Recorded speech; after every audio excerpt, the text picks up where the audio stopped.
Καλησπέρα Transporters.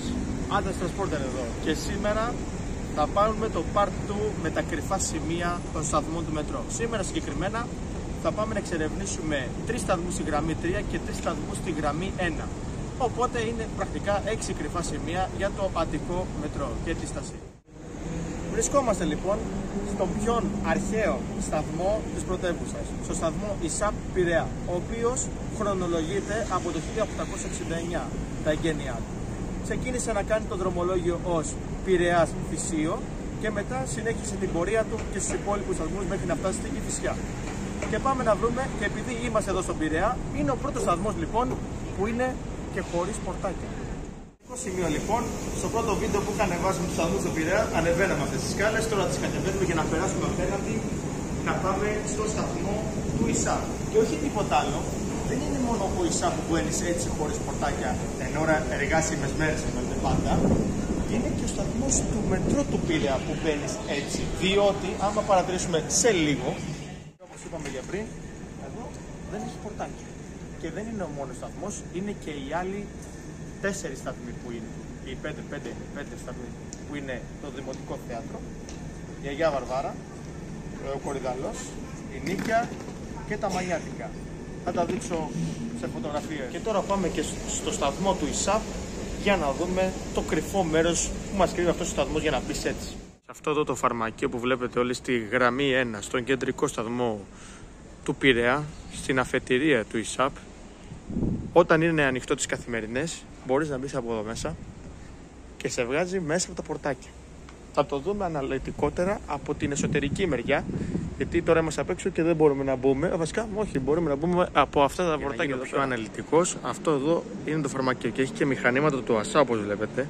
Γιατί πολύ απλά από την έξω μεριά είναι η είσοδος εκεί που είναι η. Άμα δείτε, έχει μια σιδεριά εκεί πέρα για ασφάλεια. Οπότε αυτή η σιδεριά εδώ είναι η είσοδος του φαρμακείου, η εξωτερική από την έξω τεμία του σταθμού, και εδώ είναι για να μπεις μέσα. Οπότε είναι ένας τρόπος ώστε να μην μπεις με εισιτήριο στον Πειραιά. Εμείς ήμασταν ακριβώς εδώ. Όπως και στο προηγούμενο βίντεο, βρισκόμαστε σε ακόμα έναν κεντρικό σταθμό, ο οποίος μπορείς να μπεις έτσι χωρίς εισιτήριο. Είναι κεντρικό σταθμός και η ειρωνία είναι ότι μπορείς να μπεις έτσι. Αυτό είναι τραγικό.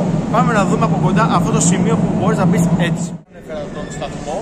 Είναι ο λεγόμενος σταθμός το Μοναστηράκι.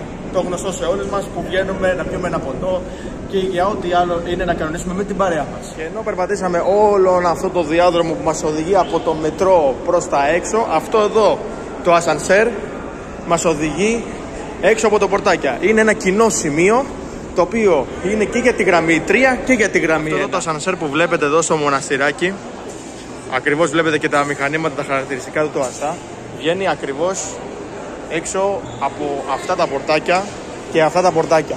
Δηλαδή είναι τραγικό σε κεντρικό σταθμό να υπάρχει αυτή η είσοδος για να μπαίνεις μέσα στο μετρό. Εσωτερικό view από το σταθμό του Μοναστηρακίου και πάμε με τα πόδια στον επόμενο σταθμό που είναι το Σύνταγμα. Είμαστε ξανά σε αυτό το όμορφο μέρος, στο Σύνταγμα, στο ασανσέρ που βλέπουμε που πάει στη γραμμή 3 με τον Άρη εδώ τον κάμεραμαν.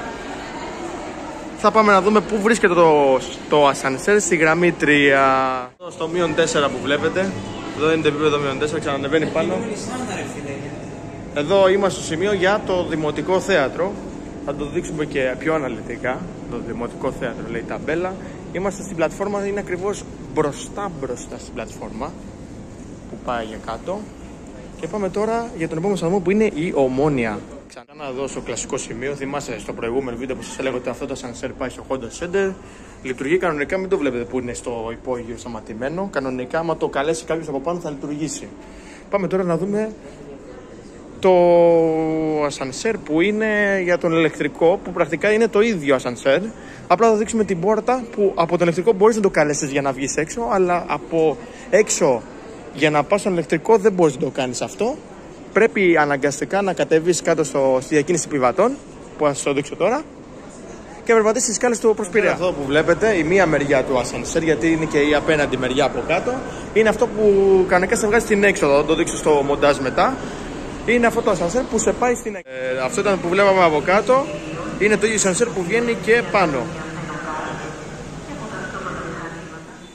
Εδώ στο σταθμό της Αττικής λοιπόν, αυτό εδώ το σανσέρ που βλέπετε, εδώ είναι τα πορτάκια και με αυτό το σανσέρ γλιτώνεις τα πορτάκια για τη γραμμή 1. Στη γραμμή 2 δεν πάει κάτω από τα πορτάκια, είναι απλά έξω. Δηλαδή σε αφήνει πρακτικά εδώ πέρα κάτω, έχει μια έξοδο το σανσέρ εδώ πέρα, έχει αυτήν εδώ πέρα και έχει κάτω που αντιδούμε και από μια κάτω όψη. Εκεί είναι η έξοδος για την γραμμή 1. Εδώ είναι η έξοδος για αυτόν εδώ το χώρο που πάει και για το δρόμο από εκεί πέρα. Και αν κατεβούμε πιο κάτω εδώ πέρα, θα δούμε την έξοδο του σανσέρ από εδώ ακριβώς, η οποία βγάζει εδώ πέρα, στο σταθμό της Αττικής. Πήγαμε σε ένα σταθμό του 2004, σταθμό Ειρήνη. Και όμως και εδώ υπάρχει μερικές φορές ένα κολπάκι το οποίο μπορείς να βγεις έτσι από τον ηλεκτρικό και να πας κανονικά έξω. Πάμε να το δούμε από κοντά. Τι? Κανονικά αυτό καμιά φορά μένει ανοιχτό, αλλά γενικά κλείνει σήμερα για κάποιο λόγο. Αλλά και πάλι και να μην είναι τέτοιο, εδώ μπορείς να πηδήξεις αυτά τα καγκελάκια εδώ και κατεβαίνεις στη σκάλα. Έχει και σκάλα, δηλαδή φανταστείτε από εδώ πέρα. Γενικά όμως αυτό το πορτάκι κανονικά μένει ανοιχτό. Υπό κανονικές συνθήκες. Πρέπει να βλέπω ένα ή όχι? Όχι, δεν είναι. Κλειστά είναι όλα. Συνήθως από αυτή την πίσω μεριά του σταθμού της Ειρήνης είναι ανοιχτά τα πορτάκια εδώ πέρα. Και σε αυτό το σημείο του βίντεο θα σας προσθέσω λοιπόν για το main θέμα του βίντεο, το blacklist. Τι σημαίνει η μαύρη λίστα του ΑΣΑ λοιπόν? Αυτή η κάρτα εδώ πέρα λοιπόν που βλέπουμε όλοι, η κάρτα του ΑΣΑ, όταν κάποιος πάει να βγάλει καινούργια κάρτα και έχει ακόμα την παλιά του κάρτα σε ισχύ, άμα πας στην παλιά σου κάρτα και την επαναφορτίσεις στο μηχάνημα του ΑΣΑ, αυτό θα σου βγάλει η κάρτα σου, βρίσκεται στη μαύρη λίστα. Δηλαδή ότι πλέον η κάρτα σου είναι άκυρη. Γι' αυτό, εμένα το πρωί που θα σας το δείξω και στο μοντάζ μετά, η κάρτα μου έβγαλε είστε στη μαύρη λίστα. Και είμαι εγώ σε ερωτήσεις, μα γιατί να είμαι στη μαύρη λίστα, από τη στιγμή που δεν έχω κάνει τίποτα και είμαι και φίλος των μέσων μαζικής μεταφοράς. Έλα όμως που με βάση αυτό έγινε όλο.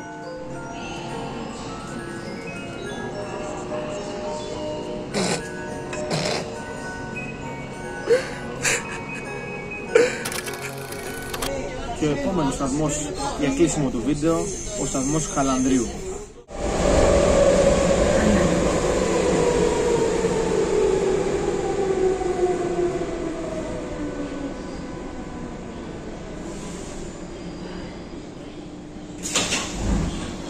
Φτάσαμε στον τελευταίο σταθμό του βίντεο που είναι το Χαλάνδρι. Το Χαλάνδρι παραδόξως είναι από τους μόνους σταθμούς της γραμμής 3 καθαρά που από το υπόγειο σε πάει απευθείας έξω και από τις δύο μεριές.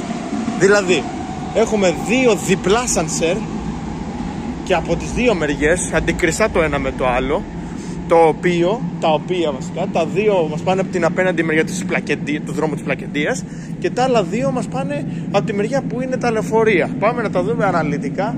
Εδώ όπως βλέπετε είναι τα ασανσέρ και αυτά μας βγάζουν στην εξωτερική πλευρά του. Εδώ είναι τα πορτάκια, τα έχουμε περάσει ήδη τα πορτάκια με αυτό το ασανσέρ και βρισκόμαστε ήδη για την έξοδο που είναι και ο σταθμός των λεωφορείων, που είναι όλο το κεντρικό μέρος εδώ πέρα. Και βγήκαμε έξω, στην έξοδο. Εδώ. Εδώ είμαστε. Έξοδος. Εδώ είμαστε. Πάμε στον χόλαργο για το κλείσιμο του βίντεο. Τον ιδιαίτερα περίεργα χρωματικά σταθμό της γραμμής 3. Κόκκινος. Καθόλου αντιπροσωπευτικό χρώμα για τη γραμμή 3. Πάμε να δούμε και το όμορφο κομμάτι εδώ της γέφυρας. Αυτή εδώ είναι η γέφυρα που θα πάμε εκεί για να κλείσουμε το βίντεο. Και φτάσαμε στο χολαργό, σε έναν περίεργο σταθμό όπως είπα και πριν. Μικρός, απλός και λιτός.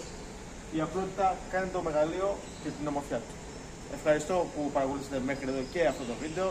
Περιμένετε και για άλλα πολλά από μένα, τον Αραστό Φλόβερ. Καλό βράδυ και καλή συνέχεια.